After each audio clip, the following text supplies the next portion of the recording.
আসসালামু আলাইকুম গাইস, দেখুন আমরা আজকে আপনাদেরকে একটি এমপ্লিফায়ার সার্কিট কিভাবে সাজাবেন সেটি দেখাবো সম্পূর্ণভাবে। ঠিক আছে, আপনারা ভিডিওটি স্কিপ না করে ফুল ভিডিও দেখবেন, আশা করি সমস্ত কিছু বুঝে যাবেন। দেখুন, এটি একটি 12 ভোল্টের সিঙ্গেল সার্কিট। ঠিক আছে, সিঙ্গেল সার্কিট কিন্তু ডাবল স্পিকার বাজবে, দুইটা স্পিকার বাজবে। এটি একটি ভলিউম, একটি আইসি আছে। ঠিক আছে, একটি আইসি, একটি ভলিউম, ডায়োড আছে, ক্যাপাসিটার আছে। যাই হোক, আপনাদেরকে আমি লাইনগুলো দেখিয়ে দিচ্ছি। একটি ভলিউম আছে, এটা হলো স্পিকারের ওয়ান সাইড, প্লাস মাইনাস দেখে লাগাবেন। স্পিকার প্লাস মাইনাস হয় না, ঠিক আছে, তবুও আপনারা লাগাবেন দেখে শুনে, যাতে তার দুটি শর্ট না হয়। অপর সাইডে আরেকটি স্পিকারের লাইন সেমভাবে দেওয়া আছে, এখানে আপনারা সংযোগ দিয়ে দেবেন। এখানে আপনারা ডিসি 12 ভোল্টেজ লাগিয়ে দিবেন। অ্যাডাপ্টার থেকে যে 12 ভোল্টের লাইন আছে সেটা লাগিয়ে দিবেন। ঠিক আছে,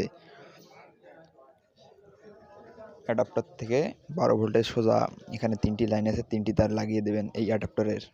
ঠিক আছে, আপনাদেরকে সহজভাবে বোঝানোর জন্য আমি অ্যাডাপ্টারটি দেখিয়ে দিলাম।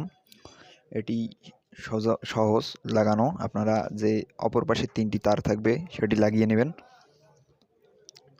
220 ভোল্ট এসি, এক সাইড আপনারা এসিতে লাগাবেন, বিপরীত সাইড ট্রান্সফরমার যে ভোল্টেজটি থাকবে সেটি সম্পূর্ণভাবে লাগাবেন। এটা ইনপুট আউট যে পিন আছে না আপনাদের হেডফোনের পিন, অথবা 1x1 একটি পিন বাজারে খুব অল্প দামে পেয়ে যাবেন। এটা ইনপুট লাইন, 3 তার হলেও হবে, 2 তার হলেও হবে। ঠিক আছে, আপনারা সঠিক নিয়মে লাগাবেন। দেখুন, অপর সাইডে এটি একটি কম্পিউটার বক্সের জন্য এই সার্কিট একদম ইজি। আইসিতে অবশ্যই হিটসিন লাগাবেন। ভলিউম, এটা আমাদের 6 পিনের একটি ভলিউম লাগানো আছে। যদি ভিডিও ভালো লাগে পাশে থাকবেন।